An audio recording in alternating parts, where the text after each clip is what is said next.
कि किस stand point से कहा जा रहा है।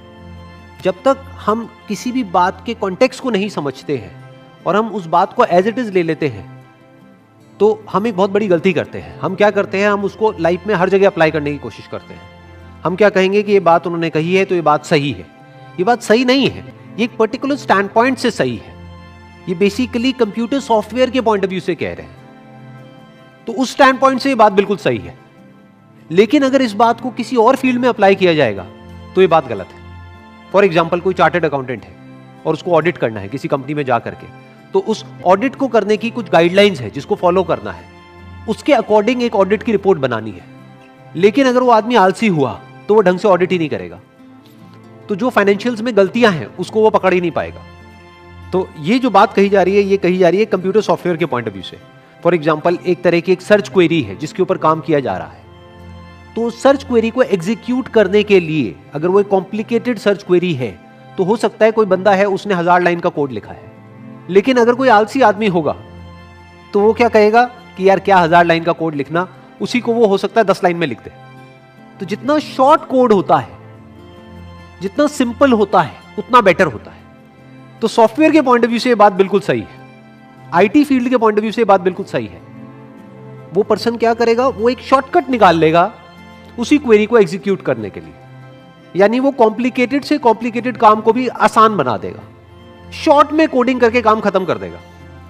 कोडिंग क्या है, एक लैंग्वेज है, कंप्यूटर की लैंग्वेज है, जैसे हम लोगों की अपनी एक लैंग्वेज होती है। तो जो आदमी आलसी नहीं होगा वो क्या करेगा, वो बहुत सारे वर्ड्स का यूज करेगा अपनी बात को कन्वे करने के लिए। वो एक बात जो शॉर्ट में कही जा सकती है, मानो 4 लाइन में कही जा सकती है, उसके लिए वो 400 लाइन यूज करेगा। वो कई घंटे लगा देगा उस बात को कहने में। लेकिन जो बंदा आलसी होगा वो एक लाइन कहेगा, लेकिन उस एक लाइन में वो पूरी की पूरी बात सम अप हो जाएगी। बिल्कुल इसी तरह से कंप्यूटर की जो लैंग्वेज है, जिसको सॉफ्टवेयर बोलते हैं, जिसको कोडिंग बोलते हैं, उसमें ये बात 100% ठीक है, उसमें बात बिल्कुल परफेक्टली फिट होती है। तो कुछ फील्ड्स में ये बात फिट होती है, कुछ में नहीं होती है। इनफैक्ट दुनिया की हर बात ऐसी ही होती है। तो यहां से सिर्फ हमको ये नहीं सीखना है कि ये क्या कह रहे हैं, एक और बात सीखनी है कि हर बात हर जगह पे फिट नहीं होती, चाहे वो किसी भी पर्सन ने कही हो, चाहे वो पर्सन किसी भी लेवल पे हो। हर बात का पहले स्टैंड पॉइंट समझना होता है, फिर देखना होता है कि वो बात किस एंगल से कही जा रही है, फिर उसको समझना होता है। Next quote is, if you are born poor it's not your mistake, but if you die poor it's your mistake. हम कहां पर पैदा होते हैं वो तो हमारे हाथ में है ही नहीं। जब हमारे हाथ में नहीं है तो इसमें हमारी कोई गलती भी नहीं है। But if you die poor it's your mistake, कि अगर हम गरीब मरते हैं तो वो हमारी गलती है। गलती क्या है इसके अंदर, आराम से समझते हैं, थोड़ा सा डीपली समझने की कोशिश करते हैं कि इट्स योर मिस्टेक, बट इसमें गलती क्या है। हो सकता है वो एक गरीब घर में पैदा हुआ और पूरी जिंदगी उसने बहुत मेहनत करी, लेकिन उसके बाद भी एंड तक वो गरीब ही रहा। तो इसमें उसने गलती क्या करी, उसने तो बहुत मेहनत करी, बहुत हार्डवर्क किया, उसने कोशिश करी, फिर भी वो गरीब ही रहा। तो इसमें गलती क्या थी, उसने सीखने की कोशिश नहीं करी उन लोगों से जो ऑलरेडी अमीर थे या अमीर है, कि अमीर कैसे होते हैं। बस ये गलती करी और कोई गलती नहीं करी। इंसान के पास में एक पावर है जो जानवरों के पास में नहीं है। वो पावर क्या है, the power of thought, the power of thinking, the power of learning. कि इंसान सीख सकता है। किससे सीख सकता है, दूसरों से सीख सकता है, दूसरों की गलतियों से भी सीख सकता है और दूसरों ने जो सही किया उससे भी सीख सकता है। तो अगर इंसान ये ही ना करे, वो सिर्फ इतना सा ना करे, यानी कि वो सीखे नहीं और खुद ही पूरी जिंदगी सिर्फ मेहनत करता रहे, ये उसकी गलती है। क्योंकि किसी भी काम को करने के 2 तरीके होते हैं। एक ये कि आप खुद गलतियां करो और उससे सीखो, जिसको आप हार्डवर्क कह सकते हो। दूसरा कि दूसरे जो गलतियां कर चुके हैं उससे आप पहले ही सीख जाओ और वो गलतियां ना करो, और जो उन्होंने सही किया वो करो। तो इसको स्मार्ट वर्क कहते हैं। अब क्यों नहीं सीखते हैं लोग, कभी सोचा है, कभी समझने की कोशिश करी है, लोग ये क्यों नहीं सीखते कि अमीर कैसे होते हैं। नंबर 1, कहीं पर भी ये सिखाया नहीं जाता है।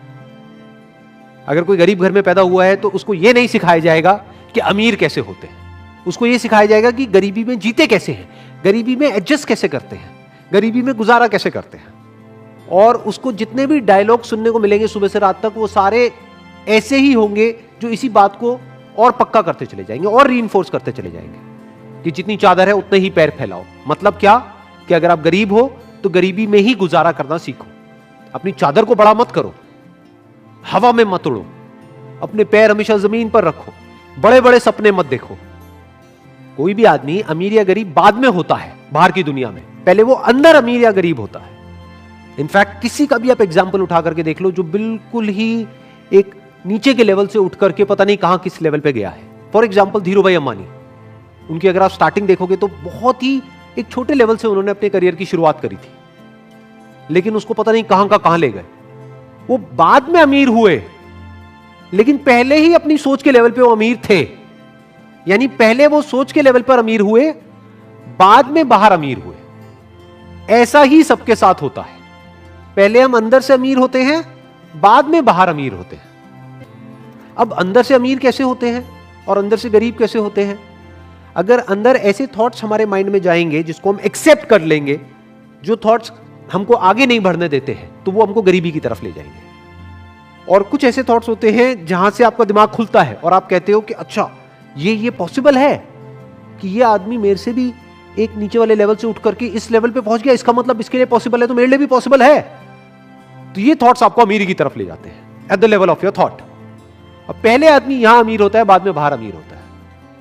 बिल्कुल इसी तरह से जैसे पहले यहां गरीब होता है, बाद में बाहर गरीब होता है। तो ये गलती करी उस इंसान ने, उसको सीखना चाहिए था, उसको कुछ बुक्स पढ़नी चाहिए थी। फॉर एग्जाम्पल एक बुक है think and grow rich by Napoleon Hill.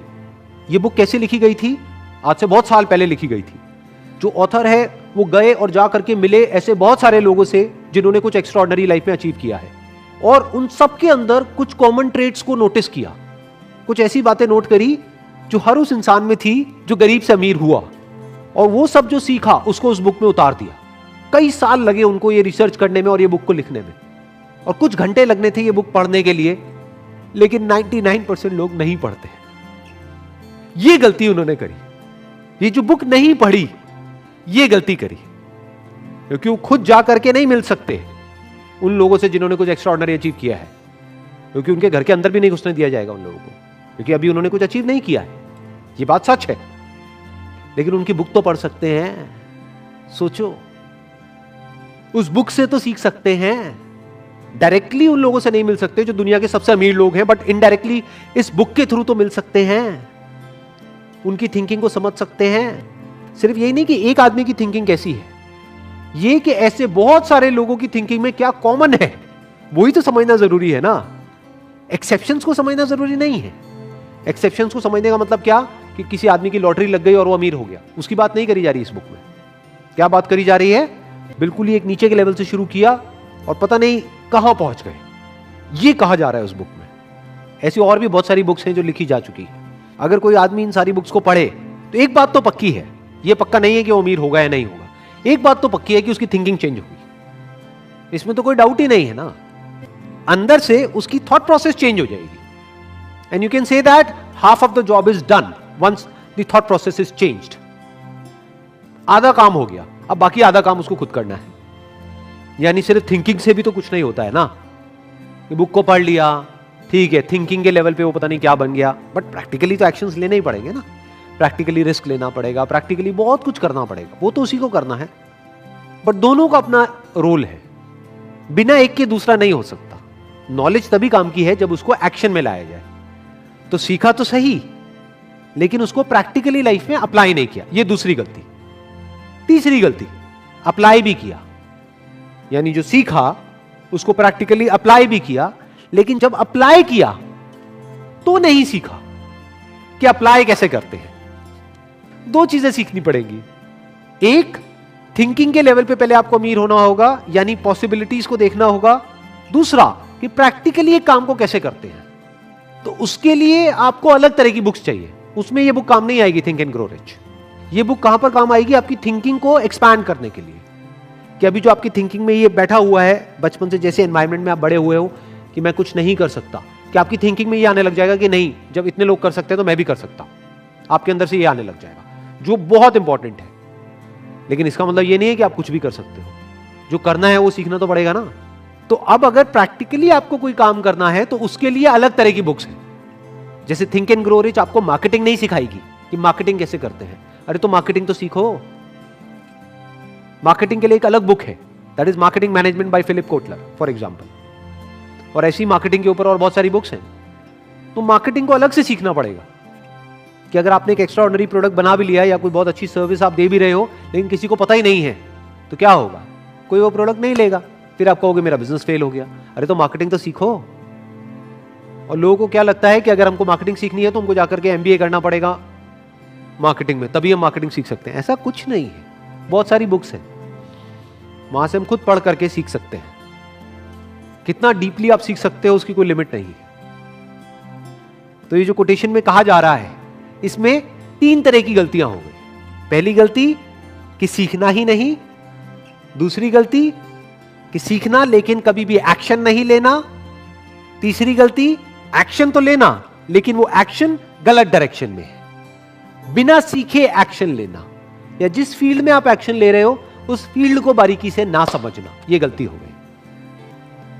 Next quote is, as we look ahead into the next century, leaders will be those who empower others. क्यों कहा जा रहा है ये?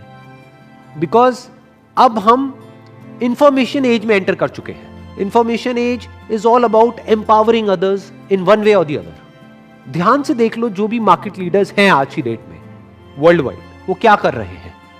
वो दूसरों को एम्पावर कर रहे हैं। What is Google doing? Google is empowering you. हम जो चाहे, जब चाहे, जहां चाहे वहां पर वो सर्च कर सकते हैं।